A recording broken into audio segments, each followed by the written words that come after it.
In a move that surprised analysts across the global south, China's latest joint statement with the United Arab Emirates has stirred outrage in Tehran, threatening to unravel one of the closest bilateral relationships within the BRICS alliance. Iran is upset after Beijing echoed what it sees as baseless territorial claims over the three Iranian islands, Abu Musa, Greater Tunb, and Lesser Tunb. The fallout could test BRICS solidarity itself, and maybe even push Iran to question the very core of China's own sovereignty, Taiwan. For Iran, these islands aren't just specks of land. They are part of nearly 2,500 years of Persian heritage. From the time of the Achaemenid Empire through the Safavid and Qajar dynasties, the Iranian flag has flown over these strategic outposts guarding the mouth of the Persian Gulf. Yes, the British Empire briefly occupied them in the 20th century during its colonial ventures across the Persian Gulf. But Tehran insists that a few decades of imperial control can never erase millennia of historical fact. Iran firmly reasserted sovereignty over the islands in 1971, before the UAE even existed.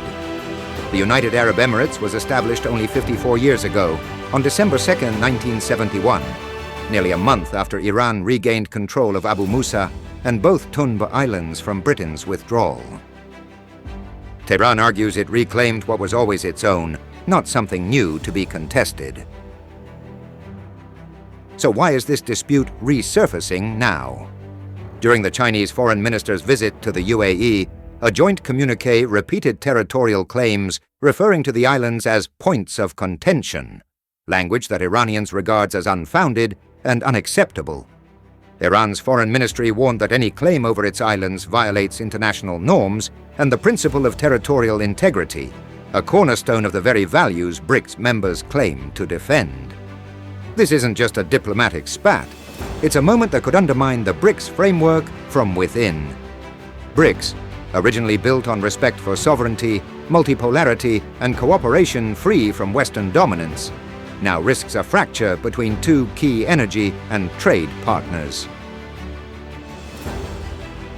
By aligning even subtly with the UAE's position, a traditional ally of the United States, Beijing risks giving Washington new opportunities to exploit cracks within the bloc. Western media outlets have already begun pointing to the statement as evidence that BRICS may struggle to stay unified as its membership expands. And for Iran, this feels like betrayal, a friend echoing imperial-era talking points, potentially undermining one of Tehran's most sensitive historical claims. So what has been the reaction inside Iran? Already, some Iranian commentators and outlets, including the Kayhan daily newspaper, which is regarded to be close to the conservative heart of the Iranian state, are calling for Tehran to question China's own positions, particularly its stance over Taiwan. If Beijing can comment on Iranian territory, Tehran could, in theory, return the favor by casting symbolic doubt on China's claims over the island it calls a breakaway province. That kind of diplomatic exchange would be an unfortunate development between the two countries, considering their close political and economical cooperation. Inside Iran, the controversy has reignited fury over other territories many still consider unjustly taken. Online debates are now revisiting the question of Bahrain, which was severed from Iran under British supervision in 1971, as well as the islands of Zarqu and Ariana, where Iranians say colonial manipulation and Western interference carved pieces of Persia's history away forever. And that's the emotional core of this response. For Iranians, these islands represent more than policy. They are symbols of dignity, stolen time, and ancestral identity. As the Persian Gulf ripples with this latest diplomatic tension, one question looms for BRICS. Can an alliance built on the dream of multipolar unity survive when one partner's sovereignty feels disposable?